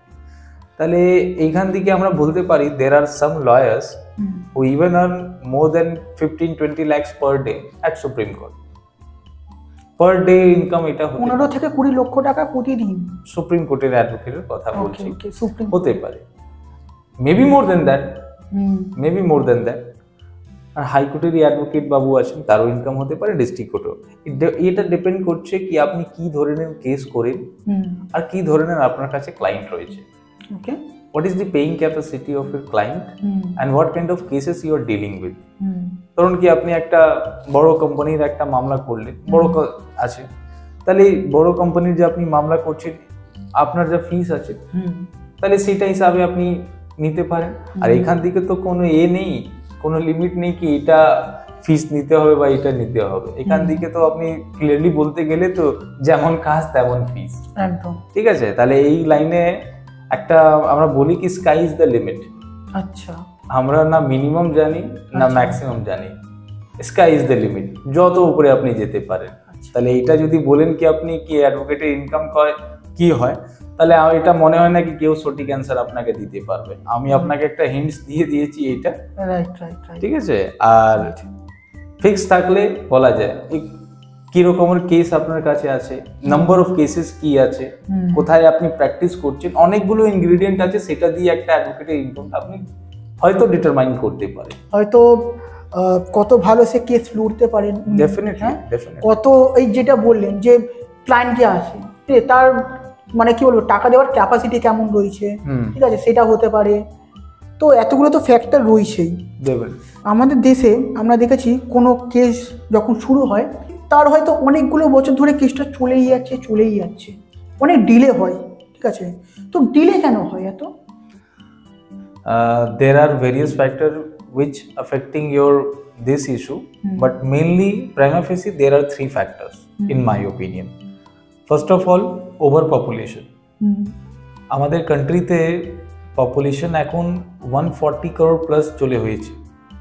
তাহলে 140 করোড় যদি পপুলেশন হয়ে যায়, তার জন্য যা কোর্টের ইনফ্রাস্ট্রাকচার বা নাম্বার অফ জাজেস যা থাকার উচিত সেটা এখান থেকে নয়। একটা তো ওভার পপুলেশন, দ্বিতীয় নাম্বার অফ জাজেসটা, মানে যদি একটা ডিস্ট্রিক্টে একটা কোর্ট থাকে আর তার মধ্যেও যদি নাম্বার অফ জাজেসটা কম থাকে, তাহলে এতগুলো পপুলেশনের যদি প্রবলেমটা হয়, যে কোনো জুডিশিয়াল প্রবলেম, তাহলে কি করে এটা ট্যাকল হবে? জেনারেলি ওটা হবে না। ধরুন কি 20খানা মামলা আজকে রয়েছে, শুনানি হলো শুধু 10টা মামলা, তো আবার পিছিয়ে গেল, আবার নেক্সট ডেট পড়বে। আমি তো 20খানা বলছি, একটা এমনই আছে কি 100-200 মামলা পার ডে রয়েছে, তাহলে 100 মামলা হলো, আবার যা 100 আছে আবার ডেট পড়লো এটা। আর একটা আছে ছুটি অনেক হয়ে যাচ্ছে আমাদের কান্ট্রিতে। এখন most of the time Saturday আর সানডে ছুটি থাকে। ইন সাম ডিস্ট্রিক্ট কোর্ট আছে কি 2nd or 4th স্যাটারডে ছুটি থাকবে, 1st or 3rd, যদি 5th হয় তাহলে ওটা খোলা থাকবে। আর বাকিগুলো যা ছুটি আছে, যদি আপনি ছুটি কাউন্টের করেন, গেলে সামার ভ্যাকেশন হয়ে গেছে, দুর্গাপূজার ছুটি হয়ে গেছে, অন্যগুলো আর যা পাবলিক হলিডে আছে সেটা সবসময় ছুটি। তাহলে একটা আপনার নাম্বার অফ জাজেসটা কম রয়েছে, নাম্বার অফ কোর্টসটা কম রয়েছে। দ্বিতীয় হলো কি আপনার পপুলেশন দিনে দিন বেড়েই যাচ্ছে, পপুলেশনটাকে কন্ট্রোল করার জন্য এখন অবধি কোনো আইন নেই। তাহলে তৃতীয় জিনিস কি হলো, ছুটি বেড়ে যাচ্ছে। সো সব কটা প্রবলেম তো এমনই প্রবলেম রয়েছে, যদি আমরা ছুটিটা যা আছে ওইটাকে যদি কাট করে নাম্বার অফ ওয়ার্কিং ডেটা যদি আমরা বাড়িয়ে দেয়, আর পপুলেশন যা আছে ওইটাকে একটু আমাদেরকে স্টপ করতেই হবে। আর যদি নাম্বার অফ জাজেসটা বেড়ে যায়, তাহলে আপনার যা কোয়েশ্চেন রয়েছে দিনের দিন দেখবেন এটা কোয়েশ্চেন না, এটা আনসার হয়ে যাবে এটা। আর যদি আমরা কম্পেয়ার করি আমাদের কান্ট্রি আর ওয়েস্টার্ন কান্ট্রিতে, তাহলে দেখবেন খুব বেশি, আমি ইউএসএ তাই বলছি, বাইরে কান্ট্রিতে এতগুলো ছুটি থাকে না ওদের। ওদের ছুটি কি আছে, স্যাটারডে সানডে হতে পারে ছুটি, আর যা নিউ ইয়ার সময় থাকে, নিউ ইয়ার ক্রিসমাসটা, তাহলে আপনি দেখবেন কি নাম্বার অফ ওয়ার্কিং ডে ওদের কত আছে, আমাদের কত আছে। আর সেখান থেকে পপুলেশনটা কি, আমাদের যা পপুলেশন আছে তার থেকে অ্যাটলিস্ট 1/10 করে দেবেন, তার থেকেও কম রয়েছে। তাহলে পপুলেশনটা কম হতে, নাম্বার অফ ওয়ার্কিং ডেটা বেশি রয়েছে, নাম্বার অফ জাজেস বেশি রয়েছে, তাহলে ওদের কেসটা তাড়াতাড়ি যদি না হয় তাহলে কার হবে? তাহলে আমাদের এটাই আছে। আর এটাও বলা যায় কি justice delays is justice denied. যদি আজকে আমি কোনো জিনিসের জন্য কেস করেছি, সেইটা পেতেই আমার যদি বছর বছর কেটে যায়, তাহলে শেষ আমি কেস যদি জিতেও যাই, তাহলে আমি কি মনে করব কেসটা জিতেছি বা হেরেছি? তো এইসব কিছু ফ্যাক্টরস রয়েছে যেটা আমাদের মানে দরকার আছে কি যে কোনো ভাবে এটাকে ক্লিয়ার করা হোক। আদারওয়াইজ যে ডিলের আছে, ডিলের তো কোনোদিনই এতে থাকবে না। আজকে 10টা মামলা ডিলে আছে, কালকে এই মামলাটা বেড়ে 20টা হয়ে যাবে, কালকে 30টা, কালকে 40টা, কিছু করা যাবে না এটাতে। রাইট। তাহলে এই সব যে প্রবলেম আছে, সব থেকে তো ভালো কি আছে কি এতগুলো যে ছুটি পড়ছে, যে দেশে এতগুলো মানুষ থাকছে, তার এতগুলো কেস পেন্ডিং, এতগুলো ছুটির দরকার কি আছে? সেটাই তো, কেন দরকার এটা? কি দরকার আছে? আরো একটা কি আছে, জুডিশিয়াল টাইমটা জেনারেলি কি রয়েছে 10:30 থেকে 4টা 4:30 অবধি। তাহলে এই টাইমটাকে যদি এক্সটেন্ড করা যায়, রাইট, 6 ঘন্টা যদি রয়েছে, এটাকে যদি 8 ঘন্টা করা যায়, সমস্যাটা কি আছে? বেশি শুনানি হবে, যার মামলা আছে ও করবে, যার নেই ও করবে না। আচ্ছা, এখানে দুটোর সময় তো আপনাদের একটা টিফিন হয়? হ্যাঁ ডেফিনেটলি একটা তো টিফিন হয় আধ ঘন্টা। টিফিনের পর কি কেস এমনি চলতে থাকে? না চলতে থাকে, কেসটা চলতে কটা থাকে। 4টা অবধি যেটা বললেন? 4টা 4:30 অবধি 4:30 চলতে থাকে। আর আপনি এটা বলছেন যে অন্তত 6টা অবধি চলতে? যদি চলে খুব ভালো। খুব ভালো। তাহলে যদি চলে আমাদের কেসেরই যদি মানে শুনানি হয়ে যায়, কেসটা যদি প্রসিড হয়, তাহলে আমাদের সঙ্গে কে খুশি থাকবে? আমাদের কান্ট্রি তো প্রোগ্রেস করবে এটাতে, কে ভাই একটা মামলা ছিল। কারণ যে কোনো একটা স্টেপ নিতেই হবে। আমাদের কান্ট্রি কোনো অর্ডিনারি কান্ট্রির পপুলেশন নেই, এক্সট্রা অর্ডিনারি কান্ট্রির পপুলেশন এটা হয়ে গেছে। তাহলে আপনাকে এটা প্রবলেম গুলোকে ট্যাকেল করতে জন্য আপনাকে এক্সট্রা অর্ডিনারি সলিউশন নিয়ে আসতেই হবে। যদি আমি সেটাই ভাববো বাকি কান্ট্রি যা করছে সেটাও আমি করছি, তাহলে বাকি কান্ট্রিকে দেখে তো লাভ না আছে। যেটা পজিটিভ আছে সেটা আপনি দেখুন, আর যেটা নেগেটিভ আছে সেটা তো আপনাকে সরিয়ে দিতে হবে। একদম। তাহলে এইটাই রয়েছে ডিলের প্রশ্নটা। আর এটা একদিনের এটা হবে না, অনেক চেষ্টা করা হচ্ছে, কিন্তু যা চেষ্টা করা হচ্ছে এই প্রবলেমটাকে ট্যাকল করানো যায় এখন অব্দি সাফিসিয়েন্ট নয়। এমন বলবো না কি কিছু চেষ্টাই হচ্ছে না, অনেকগুলো চেষ্টা হচ্ছে এটা। কিন্তু নাম্বার অফ যা হলিডেজ আছে এটাকে যদি কাট করা যায়, এটা একটা মেজর স্টেপ থাকবে অ্যাজ পার মাই ওপিনিয়ন। এটা কি সেইখান দিকে যদি কেসগুলো পেন্ডিংই থাকে, তাহলে এতগুলো ছুটি নিয়ে কি করবে? আর পপুলেশন যে পরিমাণে রয়েছে একদম মানে বেড়েই তো যাচ্ছে। আমাদের তো পপুলেশন মতো চায়নাকেও ক্রস করে গেছে। সেক্ষেত্রে আমাদের কোর্ট এত কম, আমাদের জাজেস এত কম রয়েছে। তো সেক্ষেত্রে এই স্টেপগুলো তো আমাদের নেওয়া উচিত। ডেফিনেটলি। তো স্যার উমেনদের জন্য কি কি আইন রয়েছে এখানে? দেখুন, উমেনদের জন্য তো there are number of laws available for them. আর ফার্স্টে যদি ওরা মেনটেনেন্স চাইতে চায়, তাহলে সেকশন 125 সিআরপিসি তে ওরা মেনটেনেন্স ক্লেম করতে পারে। সেকেন্ড আছে, যদি ডাইভোর্স কেস চলছে, তাহলে হিন্দু ম্যারেজ অ্যাক্টে সেকশন 24 ওরা পেন্ডেন্ট লাইফ মেনটেনেন্স চাইতেই পারে। আর আছে একটা Hindu adoption and maintenance act, সেখান থেকেও ওরা মেনটেনেন্স চাইতে পারে। আর একটা ডোমেস্টিক ভায়োলেন্স, পুরো একটা অ্যাক্টই করা হয়েছে, তো protection of women from domestic violence act 2005, সেখান দিক থেকে ওরা মেনটেনেন্স চাইতেই পারে। তাহলে কতগুলো হয়ে গেছে? একটা সিআর ক্রিমিনাল প্রসিজার কোডের সেকশন 125, অলদো নতুন আইনে যা এসেছে এটা 144 হয়ে গেছে, এটা বিএনএসএস যাকে বলি আমরা। একটা হলো হিন্দু ম্যারেজ অ্যাক্ট যদি ডাইভোর্স পেন্ডিং রয়েছে, তৃতীয় হলো Hindu adoption and maintenance act, চতুর্থ হলো যে পুরো অ্যাক্টটাই আছে protection of women from domestic violence act. তাহলে 4খানা অ্যাক্ট আছে, আইন আছে, যেখান দিক থেকে ওরা মেনটেনেন্স চাইতেই পারে। But there is no such law for husband. ঠিক আছে, আমরা মেনটেনেন্স জন্য বলছি না, যেখান থেকে এদের স্পেশাল ল আছে, হাজব্যান্ডের জন্য কোনো স্পেশাল ল নেই। যা অর্ডিনারি ল বাকি জন্য আছে, ওইটা হাজব্যান্ডের জন্য আছে। সো আশা করি আমাদের ভিডিওটার থেকে আপনারা অনেক কিছু জানতে পেরেছেন। দেখুন, এখন ব্যাপারটা হয়েছে যে ল ব্যাপারটা এতটাই বিশাল বড়, ঠিক আছে, তো একটা ভিডিওর মধ্যে কভার করা যায় না স্যার। ওকে, তো আমরা পরবর্তীকালে আরও ভিডিও আনবো, স্যারকে আনবো, আমরা স্যারের থেকে আরও ভালো কিছু আইনের ব্যাপারে জানতে পারবো, যেগুলো হয়তো প্রতিদিন চলার জন্য জানার দরকার আমাদের। ঠিক আছে, তো অবশ্যই আপনারা ভিডিওগুলো দেখতে থাকবেন। অ্যান্ড আজকের ভিডিওটার ব্যাপারে যদি কোনো মন্তব্য থেকে থাকে, তাহলে অবশ্যই কমেন্টের মাধ্যমে জানাবেন যদি কোনো কোয়েশ্চেন থাকে। অ্যান্ড দ্বিতীয়ত হলো, ভিডিওটা ভালো লাগলে একটা লাইক করবেন, এবং এই ধরনের যদি ভিডিও দেখতে হয় তাহলে চ্যানেলটাকে সাবস্ক্রাইব করে আমাদের সঙ্গে থাকবেন। মনে করে ভিডিওটা কিন্তু ফ্যামিলির লোকেদের সঙ্গে ভিডিওটা শেয়ার করবেন। ওকে, তো আজকের জন্য স্যার এতটা এখানেই রাখি স্যার। হ্যাঁ, ঠিক। হ্যাঁ, সো নমস্কার।